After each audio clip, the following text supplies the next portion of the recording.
do these guys have in their ears? You did have one in your Jelly ear. Let's see. Oh, she had a... Oh, that's a good way to start out, huh? Look. Okay. Is this thing on now? Mommy, you better come make sure it's working. Okay. No, ew. So, Nathan, come here, bud. Oh. Where are we right now? Grandpa's house. Grandpa's house. What's today? Sunday. Sunday. It's Valentine's Day, 2010. 2010, and we're all gathered around here for Grandpa to tell us some stories. Oh, no. And the girls have written down questions to ask Grandpa. Oh, no. So they're going to be like movie stars or like Oh, news reporters, and I'll ask Grandpa the questions, and then he has to tell stories. You'll get to ask them the questions. Well, like what 5 and 5 is and stuff. I guess What if you color want is to. orange tree? I guess if you want to. Okay, so which one should we start out with? Do you want to start out with this one right here, Amy? You want to start off with that one? Nathan, come here, Nathan. What about the story when the cat came home in his mouth? No. With this About the cat? Oh. the cat and Okay. Well, you know, my dad didn't like cats. And he didn't ever like to have us having cats. We had this one cat that he really didn't like. And I was a teenager then, and I guess I was 16 because I drove the car. And my dad said, I want you to get rid of that cat. And I said, oh, okay. He said, what should I do with it? And he said, I don't care. He said, get rid of it. So I got the cat and I put it in a big sack and put a big rock in the sack, and I took the cat down to the river and I threw it in the river. And I went home, and that was in the morning, and in the afternoon I heard on the back porch, meow, meow, meow. And I went out, and there that cat was. And it had got out of the sack and followed it, had come home. And so then my dad came home from work about that time, and he said, I thought I told you to get rid of that cat. And so I told him what I'd done, and he said, well, you get rid of it. So the next day I took it in the car and I took it down to Castledale, which was another town about 3 miles away, and I just dumped it out on the street. And that afternoon I heard this meowing out on the back porch. I went out and that cat had come home. My dad saw that cat and he said, I told you to get rid of it. And I said, well, I took it to Castledale and dumped it out. And he said, well, get rid of it. So I took it outside of town and I took my .22 and I shot the cat. And the cat was laying there dead, and I came home. And a little while later I heard meow, meow, meow. And I went out on the back porch, and there that cat was again. And it had a bullet hole in its head. But it came back. And so, of course, my dad saw it, and he said, why didn't you get rid of that cat? And I said, well, I took it out to the Blue Ridge and shot it. I said, it just came home. And I was so mad, I picked the cat up, and I took it out to the wood pile, and I had a big old axe, sharp axe, and I put its head on a log, and I chopped like that and chopped its head off. And I went in the house, went outside a little while later, and I meow, meow, meow. And you know what? There that cat was sitting on the porch with its head in its mouth. So my dad said, well, we'll just keep it. Do you believe that story? Well, that was one of the tall tales. Oh, that was a tall tale we're not supposed to believe that. Okay, let's see. How about this one, Annalyn? Do you want to do this one? Okay. Who is Old Nellie? Oh, old Nellie was the best horse I ever had. And that was the best horse. You ride her, you say, get up, Nellie, and boy, she take off. Say, whoa, Nellie, and she just stop on a dime, just that quick. And I'd whistle to her, and she'd come to me, and she'd never any bother. And She was really faithful, really a good horse. But anyway, I was out on Old Nellie one time, and I got caught by Indians. And they tied me up and took me in. And they led Nellie in, and they tied me to a post, and I couldn't get away. They had me all wrapped up. And the first thing I knew, they killed old Nellie and skinned her and was going to roast her because they like horse meat. And so they cut Nellie up and they put pieces of Nellie on a stick, you know, like this, right on the end of the stick. And they'd hold it out on the fire like this and roast the meat. And so the whole bunch of them, they were roasting old Nellie. And I knew that those Indians had a tradition that the chief was the first one to eat, and then the others could eat after he did. So I waited till the chief got that meat. He chewed it up, you know, and he was going to swallow old Nellie, and the other Indians had chewed theirs up, and they were just waiting till the chief swallowed so that they could. And sure enough, the chief swallowed the meat, and then the other Indians did right after. And so when it got in their throat, I yelled, "Whoa, Nellie!" And Nellie stopped in their throats and choked them all to death. But I sure missed her. Never did have another horse as good as her. Here, Amy. Do you have another old Nellie story? Oh, but when it was so cold that year, oh, this, you know, in Orangeville, man, it used to get cold as cold. And one year it was so cold, it was the year of the blue snow, they called it. And it was so cold that when you'd talk, you couldn't hear the words. They'd come out of your mouth and they'd freeze in the air. And so, you know, there was a lot of people around there, and man, there were words frozen in the air all over the place. And then that spring, it thawed, warmed up, and all those words thawed, and you could hear them then. And you ought to have heard the noise when all those words thawed out. Just deafness. And that was the year of the blue snow. Love the blue snow. It was so It cold. was so cold, the snow was blue.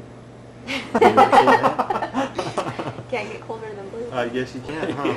When you get frozen, you turn blue. Well, that's true. Yeah, you can do some. Tell us about deer hunting with the cherry pick. Well, A true story. about deer Oh, this is hunting- a true story? Huh? Is this a true story? Well, I'll tell it and you can determine. I was out hunting deer one time, and I run out of bullets. And so up on the side hill here came a great big buck deer. Man, I wanted to shoot that so bad, but I didn't have any bullets. So I was eating some cherries, and I had a bunch of cherry pits. So I stuffed them down in the gun and shot the deer right in there with those cherry pits. And the deer, of course, it just jumped and ran away. So the next year I was hunting deer up there in the same place, and here came this deer running around the side hill, and you know what? It had a cherry tree growing right out of its side. And it had cherries on it. So I shot the deer and I ate cherries there while I was cleaning it out. What do you And guys think? another time I was hunting deer, and my dad had said, "Now be careful because there's bears in that area where you're going hunting." And I was older then, and anyway, I saw some bear tracks, and it frightened me because they were headed right toward me. So I turned around and started going the other way. And I came to a big old log, and I was trying to get over the top of it. And I was climbing up there, and here's a great big old bear with his mouth wide open, and ah, just like that. Man, I didn't know what to do. So I reached down its throat, grabbed the end of its tail and pulled the wrong side out and headed the bear the other direction. I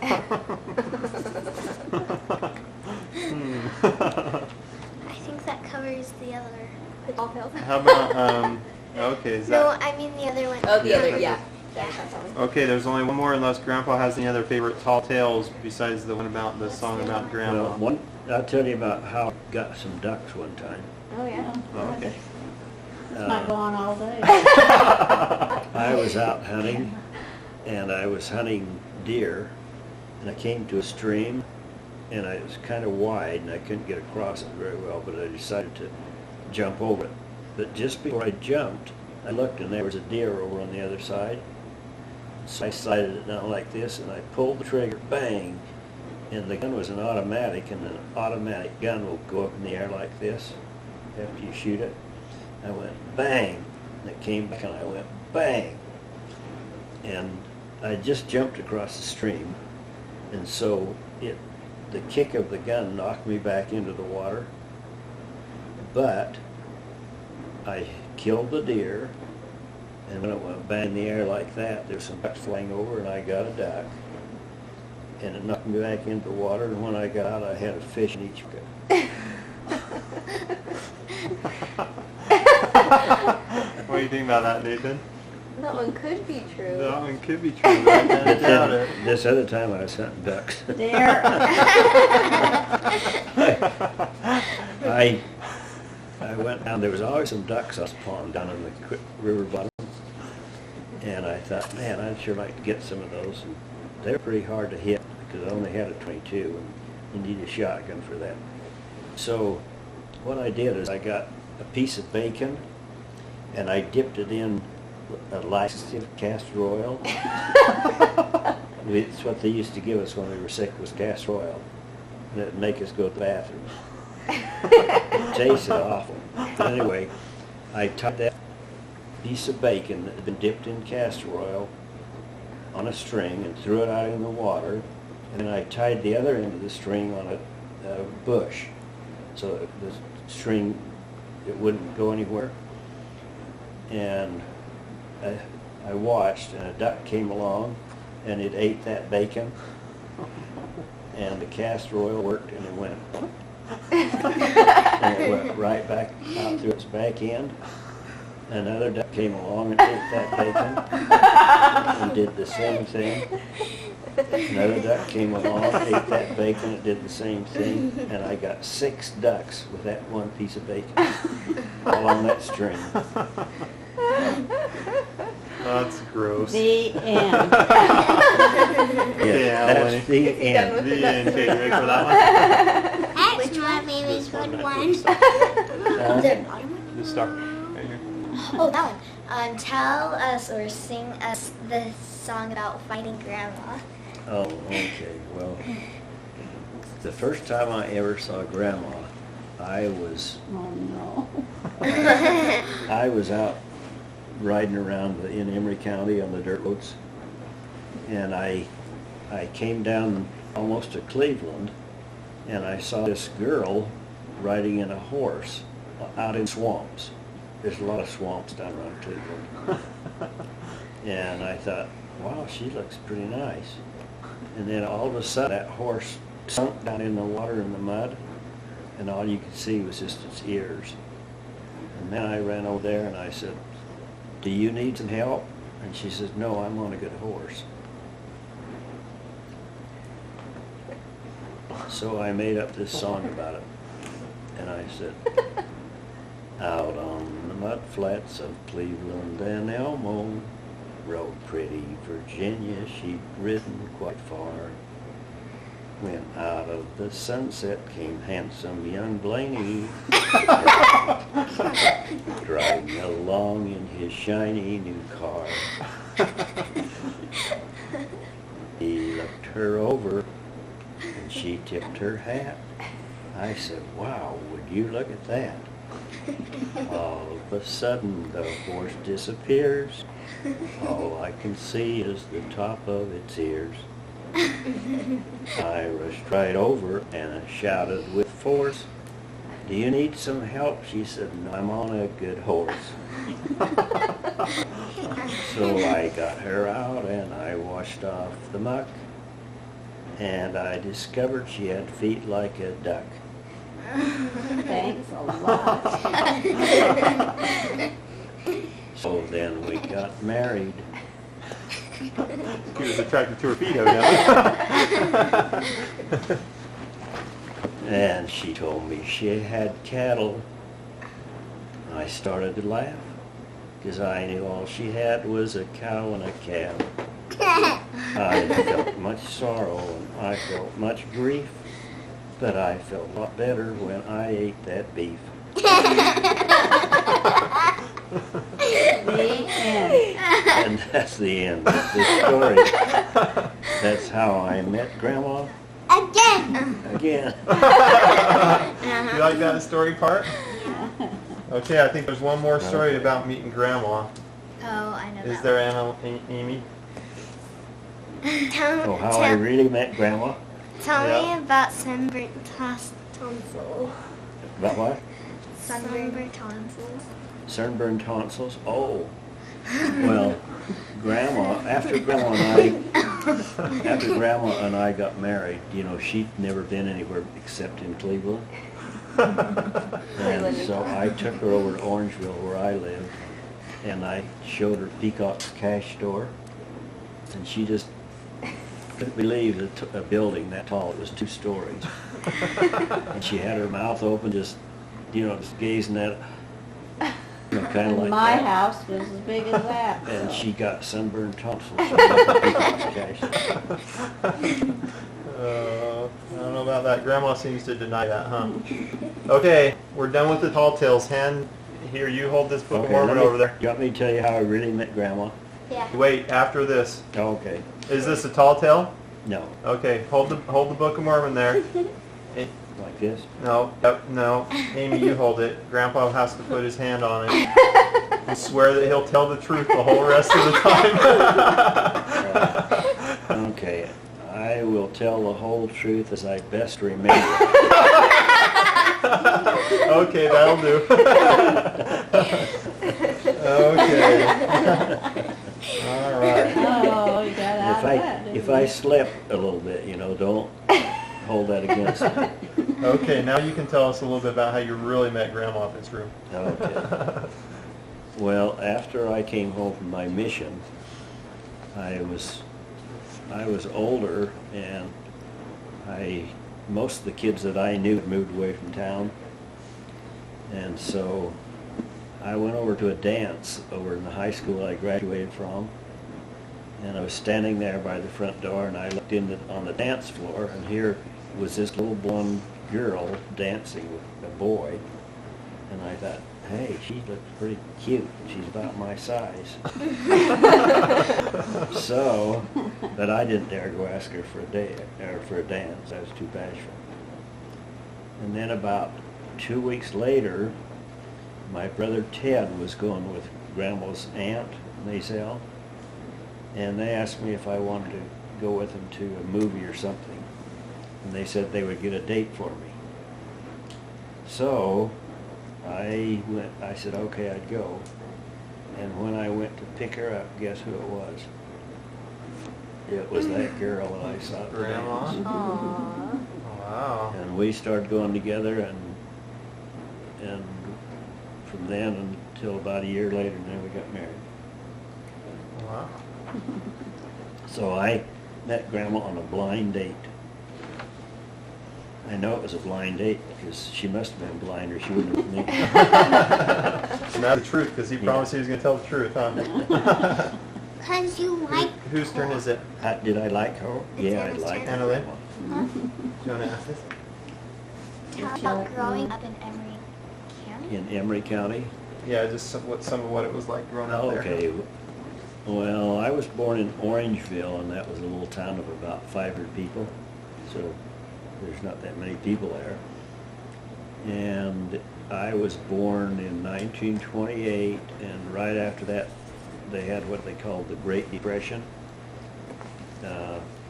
All businesses went broke, and the banks went broke, and a lot of people were really poor, and a lot of people didn't even have money for food. And my dad worked in the bank, and they closed his bank, so he didn't have a job. So my uncle had a farm, and Dad would go out and help him farm some, and then we raised chickens, and we had a pig, and we had a cow and a garden, and that's what we lived on.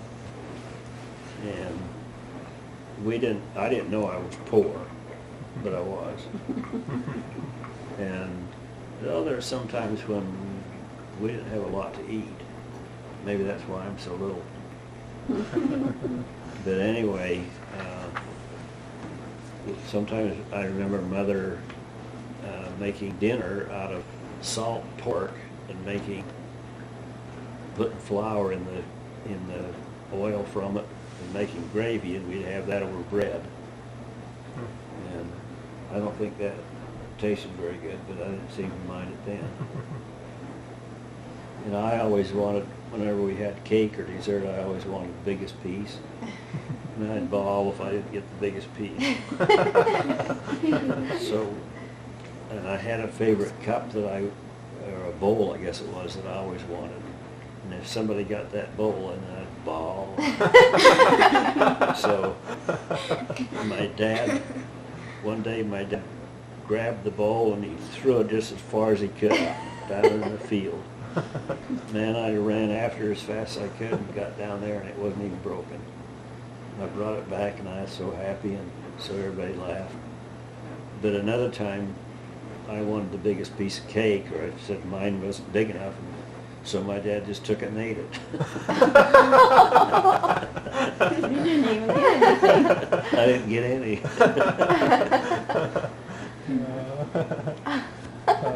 But anyway, I had a lot of friends that I played with, and we did a lot of things when they were little. One of the things was I had a cousin named Vernon Peacock, and we'd go through the fields out to his house, and we had to cross over the canal, and the canal was pretty wide, but it wasn't really that deep, but the water was swift in it. And there was a big flume about, so big around. It was a big metal tank or pipe that went across it. And so the big kids would walk across it, and the little kids would sit down on it and scoot across it. So I had to be a big kid and walk across it. And my cousin Vernon never would walk it. So I'd tease him about why he's afraid cat he wouldn't walk on the flume. But there was one girl who fell in and drowned, though. She lived right near there. That's why they didn't want us to walk that flume. In boys, we had to. Had to do what you weren't supposed to. And then, we had a pretty small elementary school, and you saw those pictures. And then I went to high school over at South Emory. We had a high school there that was in Castledale. It's called Emory High School. And then in Farron, they had South Emory High School. In Huntington, they had North Emory High School. And they wanted us to go to South Emory High School, and the kids from Castledale to go to North Emory High School. And people didn't want to do that. They wanted us to go one place or the other, either North Emory or South Emory. So lo and behold, the schoolhouse burned down in Emory, the one that we went to. So then we had to go to one of the others. Yeah, something. So the parents said, well, we won't, if we're going to have to do that, we won't let our kids go to school. So we stayed out of school for about 6 weeks. Really? And then finally all of us went over to South Emory. So that was kind You of wouldn't an be with interesting mine. experience. Yeah, we wouldn't go over to Grandma's high I school. wouldn't go to my grandma's. She went to North Emory. But later on I found out they were pretty good people. They were all right. Yeah. Did you have something you wanted to ask about that? Oh yeah. How many siblings did you have? There was 8 kids in the family. 8 of us. Wow. And my sister Thelma died when she was 9 years old, having her tonsils operated on. She got an infection. Mm. That's when they took tonsils. They'd bring in the whole family, the whole neighborhood or whatever, and operate on the kitchen table. Wow. Jeez. Huh. They did that with mine. Did you have yours out on a kitchen table? No, not on a table. Well, I had mine out in the hospital though. But mine wasn't in the hospital. My mother and dad wouldn't let me have them taken out after Thelma died. Well, don't blame them there. Huh? All right, how about this one? I asked that one. Did you ever sleep in the attic? Yes, we did. We had when Dad lost his job and we didn't have any money. My dad and mother had bought a nice brick home, and when Dad lost his job, then he lost the home. So we had to move back to a home that we'd lived in before by Grandpa and Grandma Jensen, and it was a small house. Probably not any bigger than these 2 rooms right here, even if it was that big. But anyway, the kids slept up in the attic, and we would, for a while, we'd climb a ladder to get up there. And then Dad built some stairs, and we'd sleep on straw ticks. We didn't have mattresses. We'd have straw in a denim covering, and you'd sleep on that, and then every so often they'd change the straw in it to make it better. But anyway, then Ted and I slept out in the granary, and they fixed it up. It was just boards, and there was a lot of cracks around, and this was in the wintertime. And so they had to line it with something, and they lined the inside with cigarette carton boxes. So I grew up looking at cigarettes, Camels and Lucky Strikes and those different brands of cigarettes. And instead of, like you grow up and you have a picture of Jesus and you have something like that, they always tell you to do the right thing. And I grow up thinking, now, what kind of cigarettes am I going to smoke? Oh, brother, neither. But I didn't. Well, that's good. Good job, Grandpa. Good job. Let's see. How about this one, Annalyn? Did you and your friends ever go fishing? We went fishing a lot. In fact, my grandpa Davis owned a sawmill up in the mountains. And when we were little kids, we'd go up there, and they lived in little cabins. And we would go up there and we'd go fishing with them at night after work, or sometimes they let us go by ourselves, and we'd walk quite a ways to get to a stream where there's some fish. And one day there was a kid, he was kind of a city kid, I didn't know him, but he was related to my aunt. He came up and I took him out fishing one day, and he was younger than me, and we got over quite a ways from the sawmill, and I knew, going over there before, there were some trees that had burned, and there were some dark stumps a little ways out, and so I started telling him bear stories, getting him all scared. And when we got out there to where I could see those stumps, I said, "What's those 2 black things over there?" Man, he was scared, I said, "It's bears."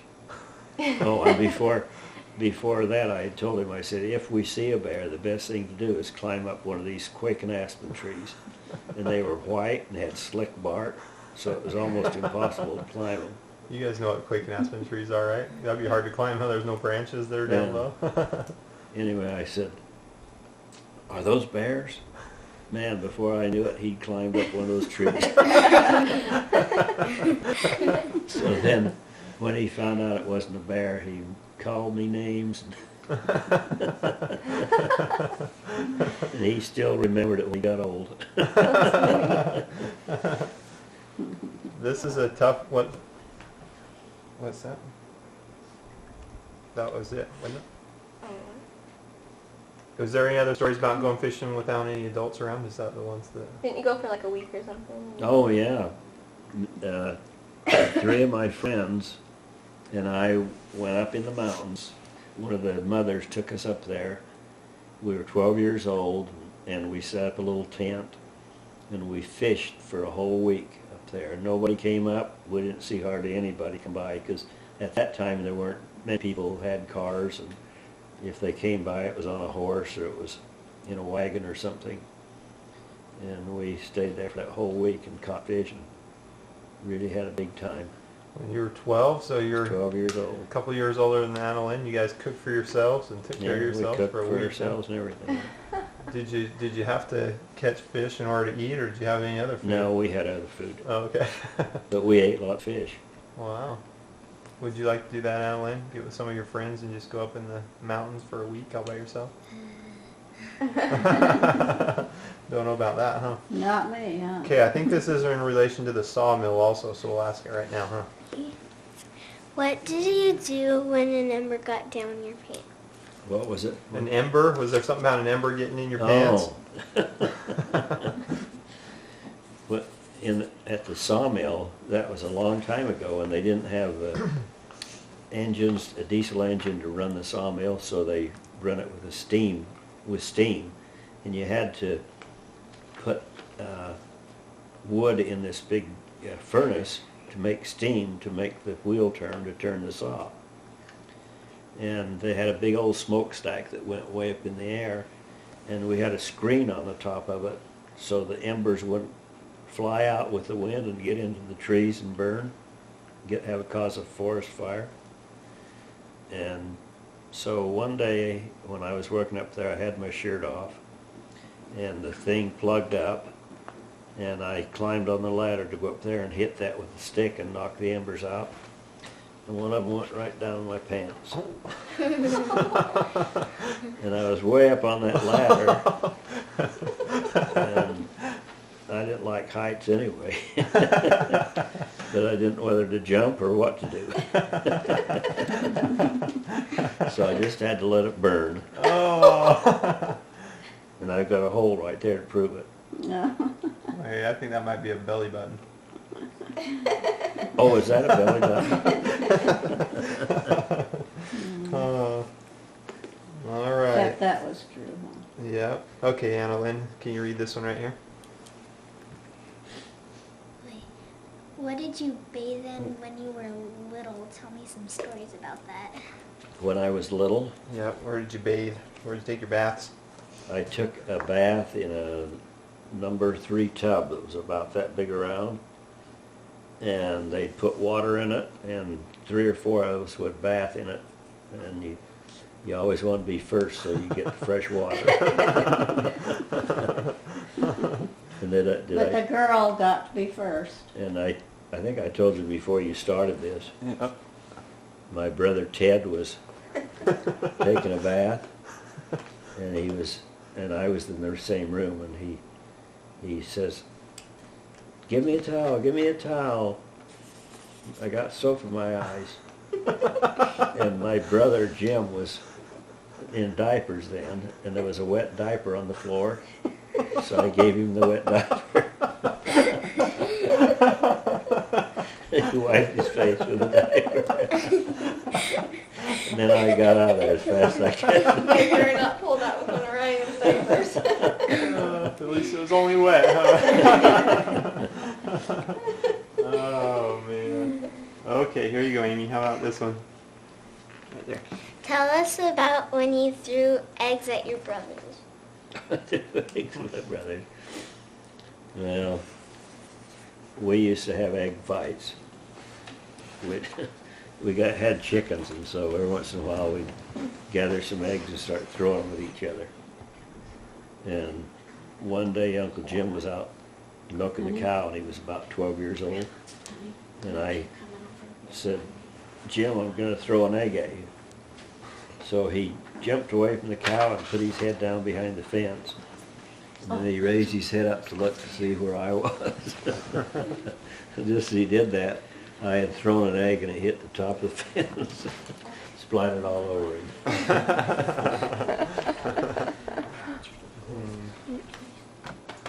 Okay, let's see.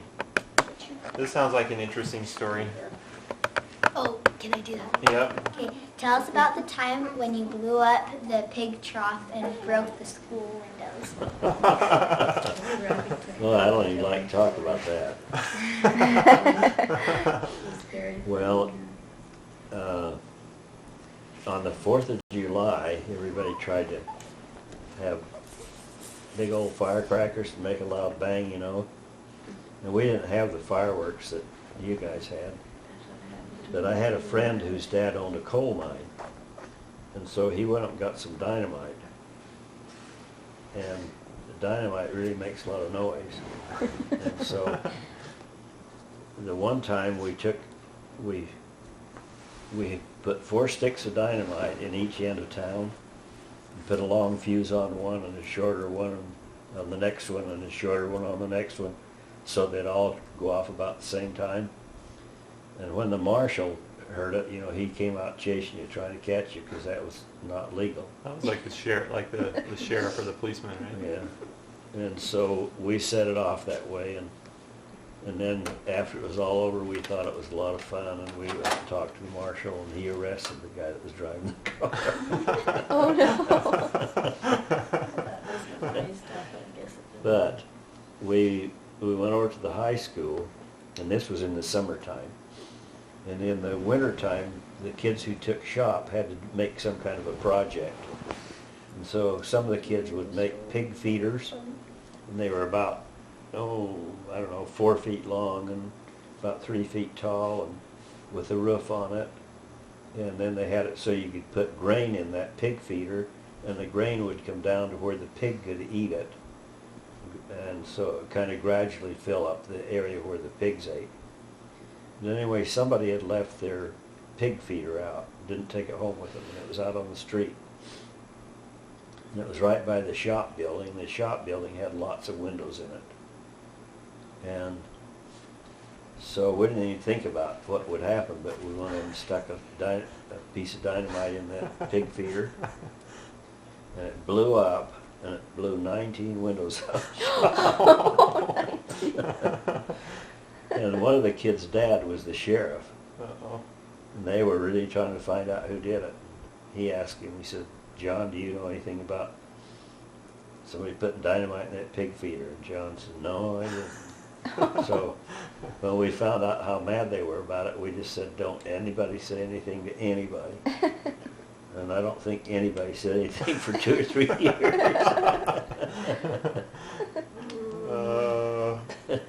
But we didn't know it was going to blow those windows out. Didn't even think about it. They didn't mean to. I bet that sheriff wouldn't have cared that they didn't mean to. All right, how about this one? What is the story of you winning a pig in pool? Yeah, pool game. Well, when I was about 16 or something like that, I told you we used to keep a pig and chickens and that. So my friend and I had killed the pig that we had to eat. And so I was looking for another little pig to raise. And so I was down in the pool hall, and this kid lived across the street. He was older than me, was playing pool. And I said, "Keith, do you know anybody that's got any little pigs for sale?" He says, "Yeah, I do." And I said, "What do you want for one of them?" He said, $5. And I said, "No." I said, "You can buy them anywhere for $2.50. And he said, "Well," he said, "I'll play you a game of pool, and if I win, you pay $5. And if he lost, then I didn't pay anything for the pig. He just gave me one." And he was a good pool player, and I said, "No, I don't want to do that." So he said, "I'll play you and your friend." And my friend said, "Okay, let's do it. If we lose, I'll pay half of it." So in the game that we were playing, it was called rotation, and you lag to see who got the first shot and who got the second shot and the third one. But anyway, the Keith, the one that had the pigs, got the first turn. And to win the game, you had to get 60 points. And so on his first turn, he got 59 points. All he had to have was any ball on the table and he would have won. So then my friend was second. So he took his turn and he got all but one ball. So that ball was the thing that determined who won, and it was my turn and I got it. So I won the pig. So we said, okay, we want to go get the pig, and we went and got a gunny sack to put in, and we went over to his place. And he had an old sow that was kind of mean, and he didn't dare get in the pen. And there's a bunch of good-looking pigs in there. So Reed and I got over in the pen to put one of those pigs in it, and he said, no, you can't have one of those. He said, I got one that I want to give you. And so he got up on the fence and called pigs. And a few more little pigs came in, and the one he wanted to give me was a little old runt, just a little tiny one. So we said, no way. So we grabbed the biggest pig we could get in the sack. And he didn't dare get in and stop us because he was afraid of the old sow. So Do you know what the sow is? that's the mother The mama pig. pig. Oh. Yeah. Old mama pig. And so I took it home and I told my mother about it, and she said, well, you're not going to do that. She gave me money to go pay for it. So I took the money over, and his mother came to the door, and I said, I want to pay for that pig. And she said, no way. Said, those pigs are Keith's, and if he lost one in the pool game, it's yours. She wasn't too sympathetic, huh? So that's how I won a pig in a pool game. Wow. That's pretty Cool. cool. Okay, Annalyn. Did you take your shotgun to school? Yes. Can you imagine taking a shotgun to school now? That'd be trouble. And you kicked out of school. When I was in junior high school, the school was in Cathalale, and we lived in Orangeville, 3 miles away. So I would take my shotgun on the bus with me and take it in the school and take it apart and put it in my locker. And then after school was out, then I came up through the fields back home hunting pheasants. And nobody ever said anything about it. They just, Others that's the way did it was. too, I'm You sure. probably all had one too, huh? And the school bus driver had a big old shotgun on the bus. And if a pheasant ran across the road, he'd stop the bus and shoot out the window at it. Everybody'd be Can cheering you for him. imagine? Now this is still true, right? Everybody'd be cheering for him to hit the pheasant. That was different growing up in Emery County than in Orange County, huh? Yeah. Where you guys grew up. All right, let's see. This sounds like this is a story about Phyllis, Grandpa's sister, huh? Can we both do that one? Okay. Okay. What did you do to embarrass Phyllis when her date was coming? It wasn't Phyllis, it was Lucille. Oh, it was Lucille? Oh, Lucille. Oh. Lucille was the oldest one in the family. And when I was a teenager then, and when I knew that she had a date, and so we had a big glass in the front door so you could see through, and the thin curtain so you could see right into the front room. So while she was waiting for her date, I went in the bedroom and got the pot. What's the pot? Yeah, what's the pot, Grandpa? Pot was the commode. What's the that. commode? And the commode was we didn't have a bathroom inside the house, it was outside. And so the girls would go to the bathroom in that commode, and then the next day it would be emptied. So when about the time the date was supposed to come, I'd pick up the pot and walk through the front room. And Aunt Lucille would be so mad at me. And then one day she had this date, so I got my shotgun and put an old hat on and look really raunchy, you know, and I went and sat in the middle of the floor with my shotgun across my lap waiting for her date. So this is Lucille, and how old was Lucille compared to you? She would have been early 20s, Oh, okay. She never did get married either. Mm-hmm. probably 19, 20 through there. Felt so sad because he didn't know. All right. Let's see. I hope this one's about Phyllis. No, this one also says Phyllis. How did you scare Phyllis and her friend? Well, I was going with this girl, and they would tease me about her. Aunt Phyllis was 3 years younger than me. So she had some friends that came over to the house with all the time. We loved each other. And so I wrote a real mushy love letter to this girl and just made it up. And I put it in an envelope and put it behind the cupboard. And I told my mother, I told what I'd done, and I said, have those girls read that mushy love letter. And so Mother told her, said, you girls want to read one of Blain's love letters? Of course they did. Grandma's just... And so he told them where it was, and they went over and got it and were reading it, and they were laughing. And so while they were in the middle of reading it, I came to the house, and I saw what they had, and I got really mad at them. And I said, I'm going to join the Navy. I can't have any privacy in here in the house. And I just ranted and raved about them reading that letter. And one of the girls, they were all crying, and the one girl said, it wasn't Phyllis's fault, it was ours. Said, we got her to read it. Please don't join the Navy.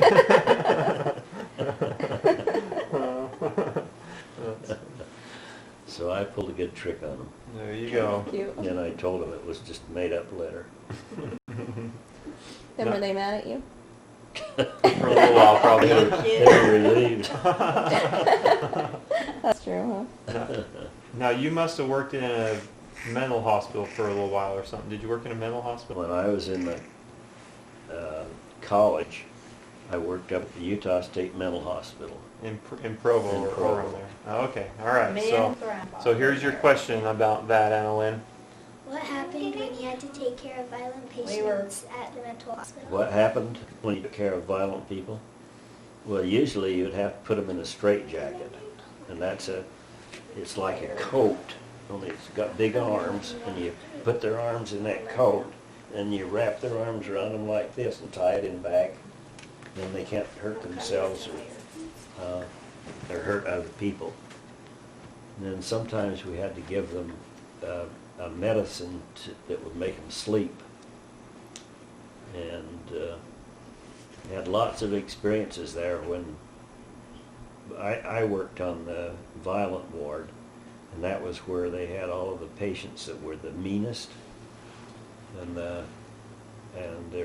they had prisoners from the state penitentiary down there, and they were locked up behind bars. And the only time they could get out of their cells is when we let them out to go to the bathroom. We took their food to them and had them eat inside, and they were really, a lot of them that were really bad people, and they were dangerous people. But it was a good place to work because we didn't have a lot to do, and I would take my books on the ward or on the ward to study, and I worked afternoon and midnight shift. So I made more money on that job than I did when I started teaching school. Wow. Like a pretty crazy job. I'd rather work at McDonald's, I think. See if he knows what this is. Oh, what? Oh, no. Is it Amy's turn? Yeah. What does "you caught me" mean? Does that have something to do with the mental hospital? You caught me? Oh, when I was working in the mental hospital and I was working night shift, they would have food for us down in the cafeteria. And so there was usually 3 of us that worked on that ward. And so we'd take turns going down to eat. And you had to go out through a front door. It was a big double door, and you had locked it every time you came in the door or went out of the door. And I always worried about when I came back from eating in the middle of the night that one of the patients would be ready to go out the door and escape. And they had a guy named Ben LeBaron. He was big. He was a polygamist, one of the LeBarons in Utah. And I opened the door one night, and there Ben stood ready to break out. And he, you know, I came up to about here on him, and I just instinctively reached up and grabbed his shirt like this. He says, "You're too fast for me." Turn around and walk back on the road. You were ready to get beat up and... And then another night he did break out, but not with me, but he did it with the supervisor. And he got outside and ran down Main Street there in Provo, down a couple of blocks. And the supervisor was a big guy, husky. And Ben LeBaron, the patient, could run like a deer. And he finally, Miller was trying to keep up with him, and finally Ben just stopped in the middle of the street and started doing push-ups. So Miller grabbed a hold of him and took him back, and Miller gave him Ben gave Miller a black eye. So that was a big deal. Asked Miller how he got his black eye. Never know what people are going to do. Yeah. All right, Amy, how about this one? Oh, they had a... What about, what does it say? Peas. What about peas? Does that make sense? Does that have anything to do What with that? about peas, yeah. But we had one of the patients that was on the ward was really, really bad, you know, really retarded. And he couldn't talk. And his forehead was out just kind of like a Cro-Magnon man. That's what he looked like. And we'd give him pop. He'd always want pop. So we'd give him pop, and he'd say, that was one of the things he'd say is pop, pop, pop. So we'd give him pop, and then after we'd run out of pop, we'd fill it up with warm water and sugar. Bottle, you know. So he'd drink that. But anyway, we had to feed him down in the kitchen, and he ate everything. He just swallowed it whole. Oh. But he didn't like peas. He hated peas, and so we'd be feeding him, and he had a great big spoon, and we'd reshovel them into his face, and then grab a big old bunch of peas and put it in his mouth. And he'd say, "Peas!" and just spew it all over the kitchen. He never could trick him.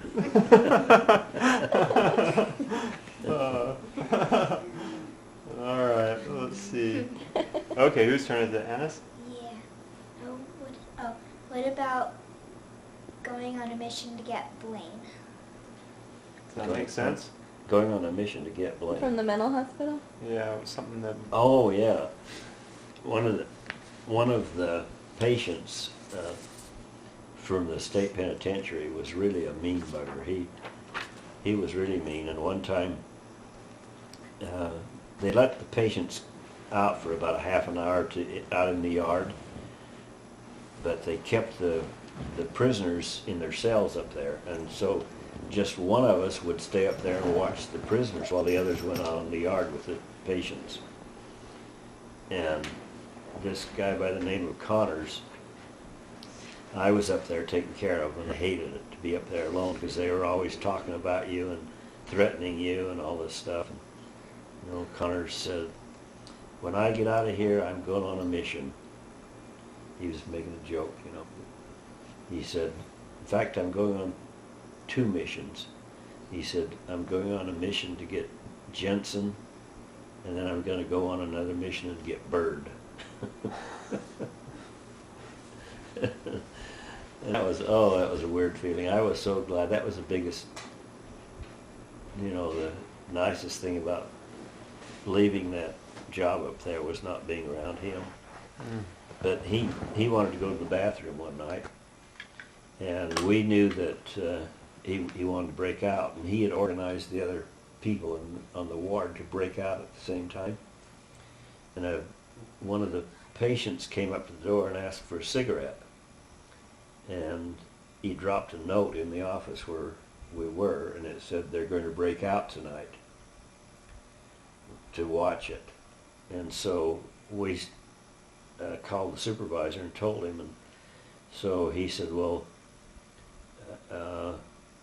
if anything starts, he says, give us a call, we'll be right up there.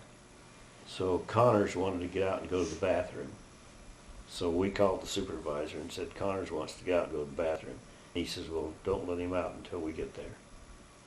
So he got, we let him in the bathroom just as they came through the front door. So the supervisor came over and he told him, he said, strip off, Connors, take your clothes off. And he had a big old piece of plate glass about that long, shaped like a sword. Ooh. Had it down his pants leg, was going to use it on us. Yikes. And when he came on the ward, when the supervisor and the other guys came on the ward, you could just see the color drain out of Connor's face. And then all the doors started closing up the hallway. Everybody was out there waiting to see what happened. And that was the only time that I ever really felt threatened. But Well, that sounds like a pretty big deal. But when I first went up there on that ward, there was a kid that was really, he must have really been smart. But what they do is they had they had bars on the windows and then bars on the front, on the door, so that they couldn't get out of the room. But they would get little blades, like hacksaw blades, or they called them jeweler's blades, and they were only about so long. And they would saw through the bars, and then they couldn't do it all in one night. So they would put soap in it and kind of rub it so you couldn't tell that anything was going on. And we checked the bars every night. Mm-hmm. But anyway, I came on working that night, and they said that this kid had tried to saw through his bars. And so he was still in the cell, but he was not going to go out the window because he had the bars already cut. But it was in the daytime, and he knew he couldn't go away. So this superintendent of the hospital came up, and a couple of them, 2 or 3 of them, put a big mattress in front of him and went in and pressed him against the wall and took. Oh, and he had a knife. It was a linoleum knife, I think, something like that. But anyway, they took that away from him. They took him down, and they put handcuffs on him. They took him down the hallway and put him in another cell.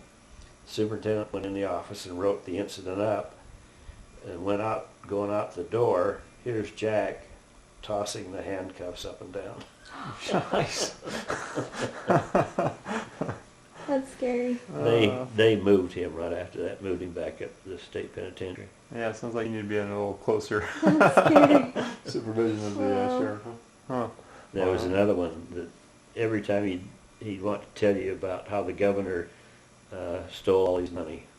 And he'd go on and on about the governor taking his money. And one day, Alma Burden, one of the guys that I worked with, came by, and this patient, Lou, says something about, you don't believe me. He says, you don't understand, you don't know me.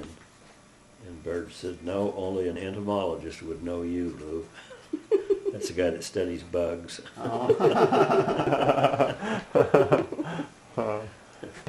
This is kind of scary. Uh-oh, you guys okay for a scary story? Yeah. Well, one night we had what we call the front and the back of the ward where I worked on the violent ward. And in the back we had the patients who were pretty dangerous but were not locked up.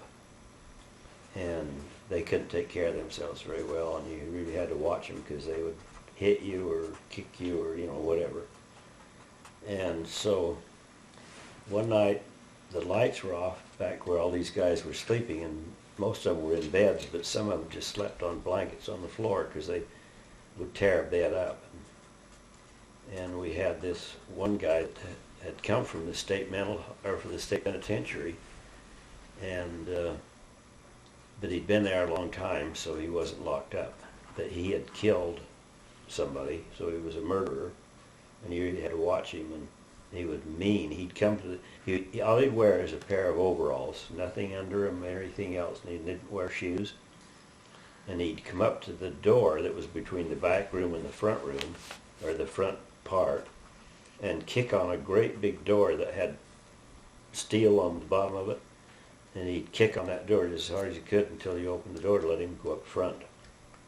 And then when he would go up in front, he would be so angry, and he'd go up there and he'd grab one of these big chairs and he'd put it over his head like this and slam it on the floor and pick it up and slam it on the floor again.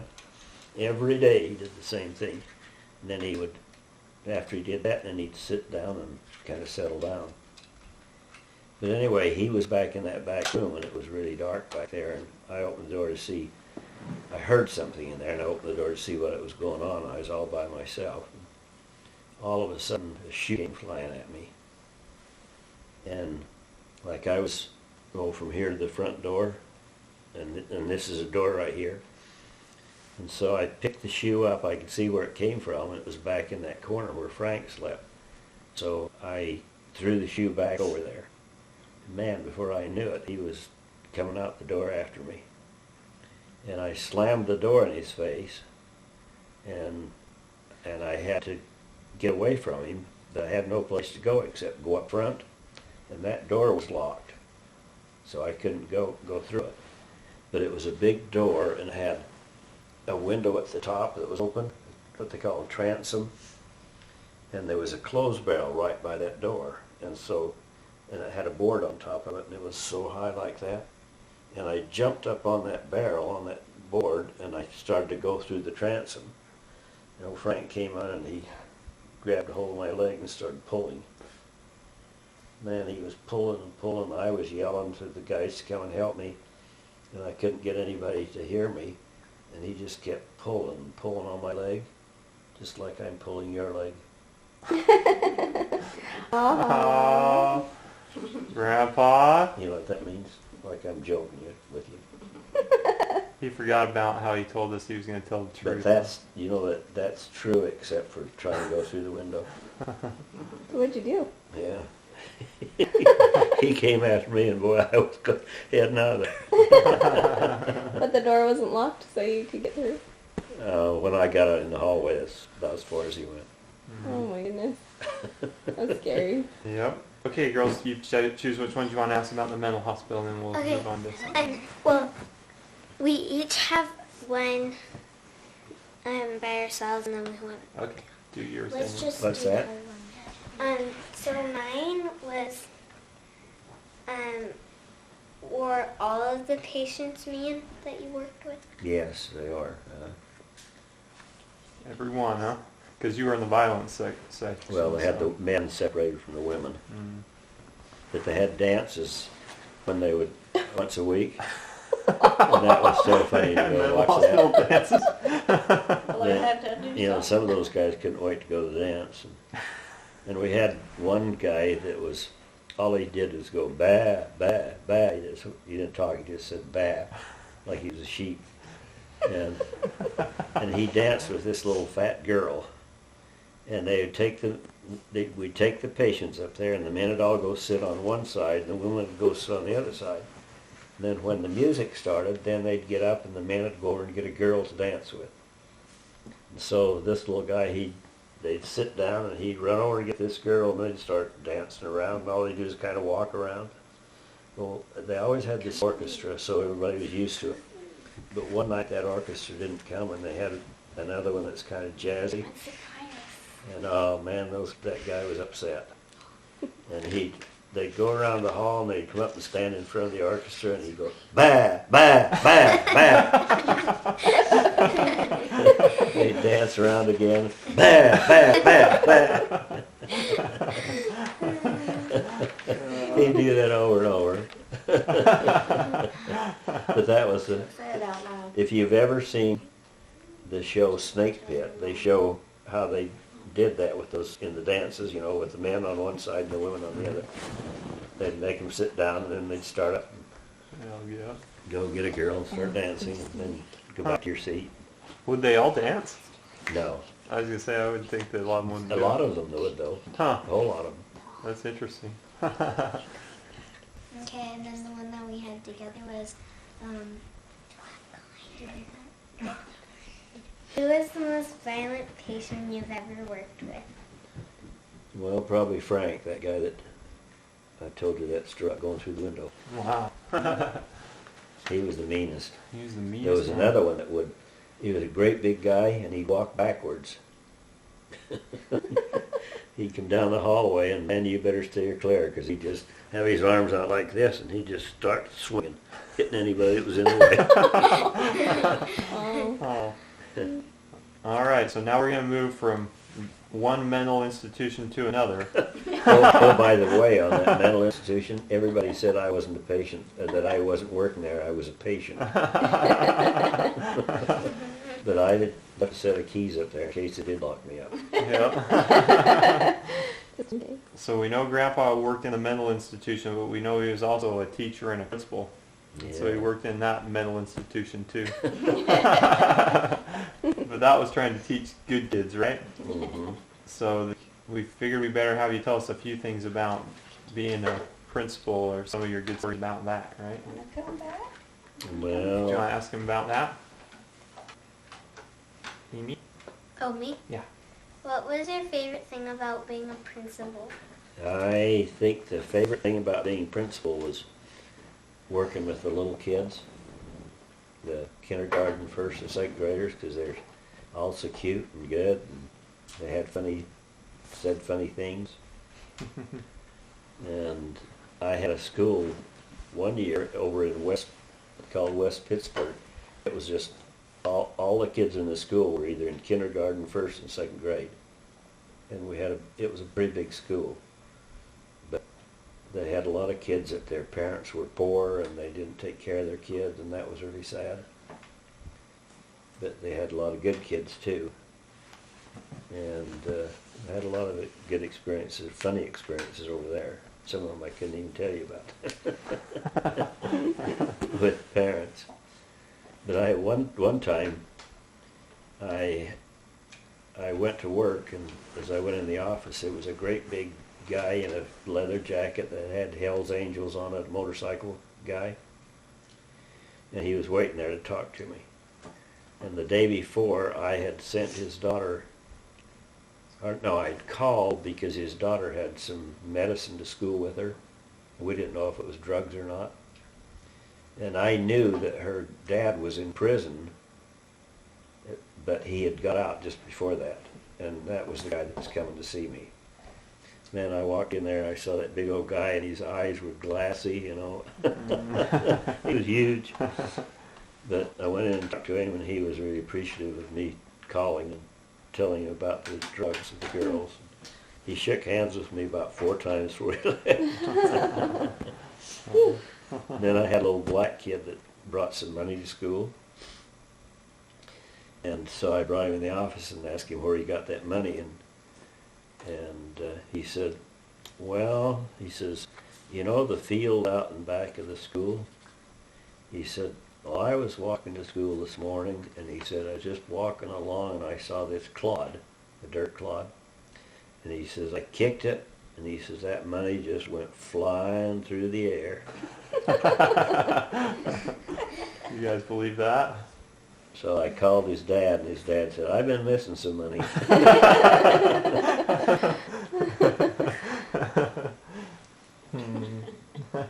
But that kid, he was so big, it's much bigger than the other kids, and he was a good kid. But when he tried to play with him, he was like a big St. Bernard playing with little puppies. He just bowled them over. Mm-hmm.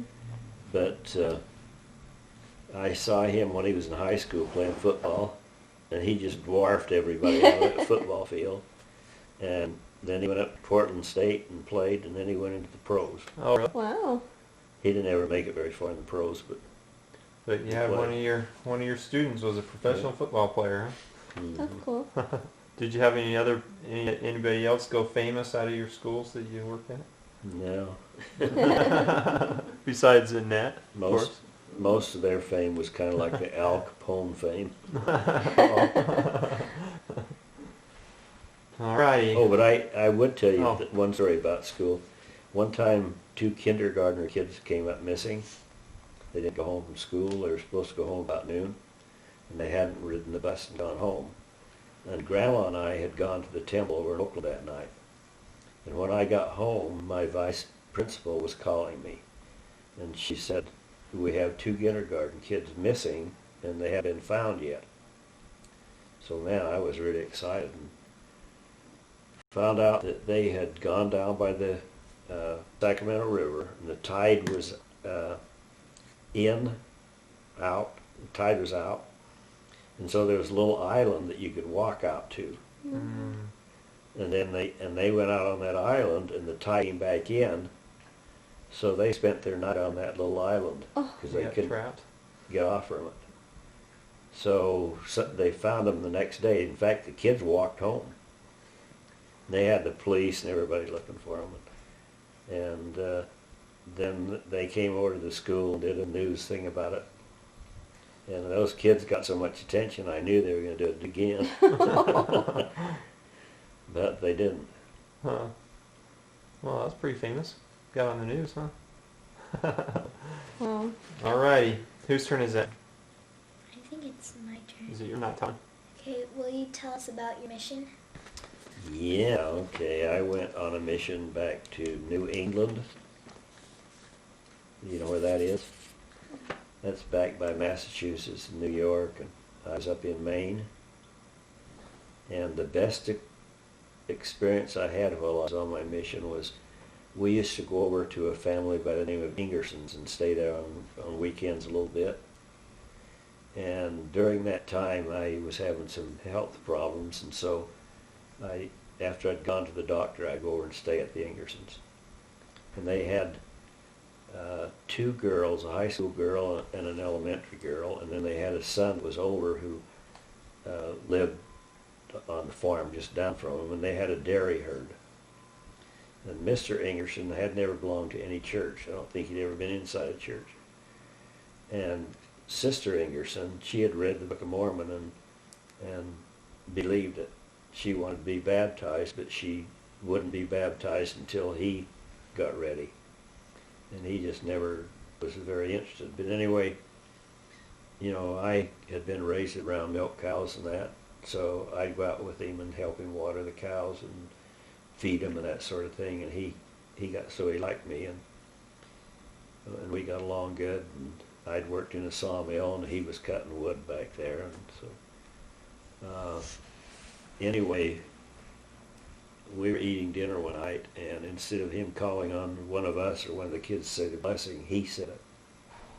And Sister Ingerson got tears in her eyes, and she told us that's the first time we've ever heard him say a prayer. And anyway, he got active, and both of them were baptized. The kids were baptized. His son was baptized, and his wife. And they went on a mission to England, and they converted quite a few people on that mission. And then I heard this, you know, after I'd come home. But anyway, he became a stake president and a patriarch. And that was really neat. And I didn't keep up a correspondence with them, so I didn't know really what had happened to them until I was in the temple one night over here in Oakland. This is a lot of years after that. And a man came up to me and said, "Are you Blain Jensen?" And I said, "Yes." And he said, "Do you remember me?" And I said, "No." And he was a missionary there then. He was the zone leader. And he said, "Did you ever hear about the Ingersons?" And then he told me what had happened to them. That was really neat. That is neat. But I gave her a blessing just before I left there. She was in the hospital and was having to have an operation, and I gave her a blessing, and I think she was the first person I'd ever blessed. I'm sure she was. And I blessed her that she would get better and that her family would join the church. And then afterwards I thought, oh, what did I say?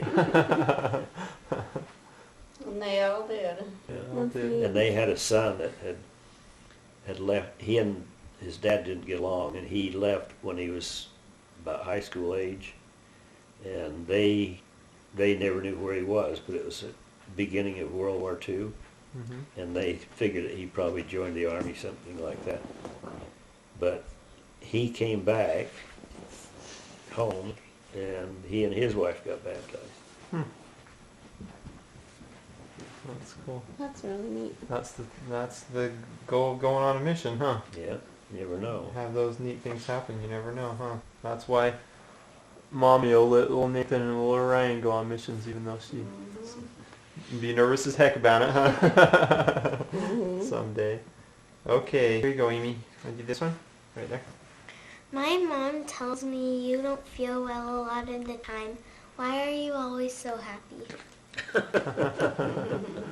Oh, because I have such cute grandkids and great-grandkids. That's right. That's the whole thing. Because I'm so happy that all of you are so good. Every time Aw. Grandma and I talk about you, which is a lot, we just feel like we're so blessed to We have the family that we have. pray for them all the time, too. Yeah. That's my biggest happiness, is my family. And love to have you kids come. And I like to look at you and say that Amy and Annalyn are such cute, good girls. Aw. Yeah. They love And they've to got a have you good come mom so and much. dad. And I think of your mom, and I think of her being little and teasing her. She was so cute. Well, she's still kind of little, and you still tease her every once in a while. She should We loved her so much. Yep, I remember. chase her, and she'd laugh. She had the cutest laugh. Okay, this is the last question that these girls have for you. Okay. Okay, you ready? What advice do you have for your great-grandchildren? For my great-grandchildren, my advice is to listen to what your mommy and daddy tells you to do, because they're not going to tell you to do anything bad. They're going to teach you how to be good, and how to be happy, and how to love other people, and how to help other people, just like you helped me yesterday, you two. And that really made me feel good. So, I would say be sure to always go to church, get a testimony of the gospel, and always have a goal to be married to a good man in the temple. That's the best advice I can give you. That's And to always wonderful. love your mom and dad, and let them know you love them, and just like all you kids love Grandpa and Grandma. And you come and see us and make us happy. Boy, it sure does. That's good advice, huh? All right, well, I think you should give Grandpa a big hug and tell him thanks for telling you all those great stories, huh? He did a good job, didn't he? Yep, he's pretty good on camera. Found out a lot of things, huh?